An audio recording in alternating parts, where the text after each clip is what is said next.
Hey Philomax, how have you been? I hope that you all are doing wonderful. Your teacher is back with another video on a new poem. So what are we waiting for? Let's start. Today we are going to read class 10's poem, The Ball Poem, composed by John Berryman. But before that, let me tell you something about the poet. John Allen McAlpine Berryman was an American poet and scholar. He was born in McAllister, Oklahoma on 25th October 1914. He was a major figure in American poetry in the second half of the 20th century and is considered to be a key figure in the confessional school of poetry. His best known work is The Dream Songs. He died on 7th January 1972. Let's move towards the poem. First of all, we will have a look on its glossary. The first word is merrily, which means happily or carelessly. Second word is intrude, it means invade or interrupt. Third word is dime, which is a 10-cent coin and it is 1/10 of US dollar. Fourth word is desperate, which means hopeless. And the last word is epistemology, which means the study of the nature of the knowledge itself. It's time to start the poem. A boy loses a ball. He is very upset. A ball doesn't cost much, nor it is difficult to buy another ball. Why then is the boy so upset? And what the boy has to learn from the experience of losing something we are going to read in this poem. What is the boy now who has lost his ball? What is he to do?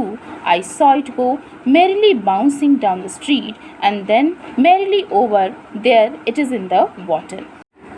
In first 4 lines of the poem, the poet is telling us about a boy who has lost his ball.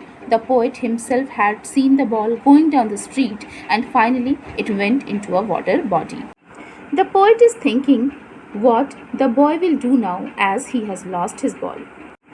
No use to say, oh, there are other balls. An ultimate shaking grief fixes the boy as he stands rigid, trembling, staring down all his young days into the harbor where his ball went. The poet says that it is completely useless to console the boy by telling him that he is having other balls also, as he has been caught in a deep grief. And that's why he is adamant to get his ball back and standing at the harbor looking towards the water body where his ball has gone. I would not intrude on him. A dime, another ball is worthless. Now he senses first responsibility in a word of possessions. The poet has decided not to interrupt in his matter. He doesn't want to console the boy by offering him a dime or another ball as he knows that it is completely useless. The boy is growing up and he is living in a world of possession, so he must understand his responsibility. People will take balls. Balls will be lost always, little boy, and no one buys a ball back. Money is external.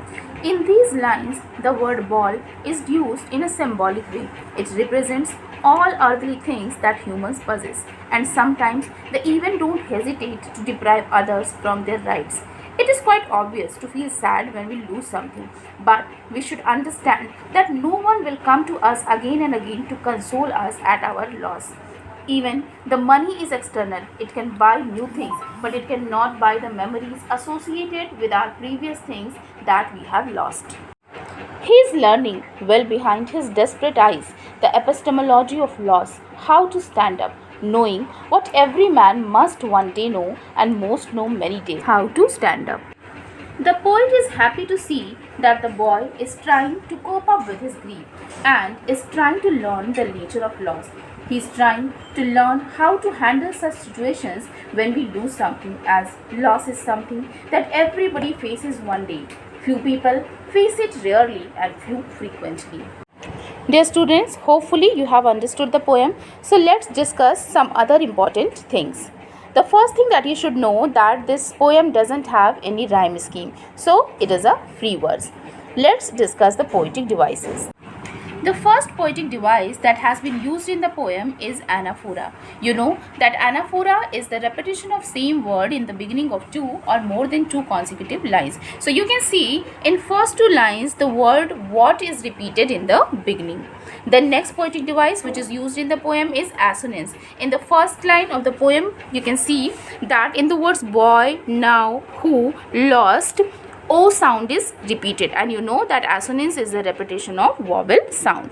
The third poetic device which has been used in the poem is asyndeton. Now, what is asyndeton? Asyndeton means the absence of conjunction. You can see in the line, a dime, another ball is worthless. Grammatically, the poet should have used all, a dime or another ball, but because the poet hasn't used the conjunction, so that's why this is the example of asyndeton. The next poetic device that has been used in the poem is repetition. You can see in the second line of the poem the word what is repeated. What is he to do? And the same has been done in the line balls will be lost always. So here you can see the same words are repeated, and this is the example of repetition. And the last poetic device is alliteration. You already know that alliteration is the repetition of same consonant sound in the beginning of two or more than two consecutive words. So you can see in the words ball, bat, the B sound is repeated. Dear students, I have tried to cover all important points in this video. If you find it helpful, like, share and subscribe, and keep watching Philomaths classes. Goodbye.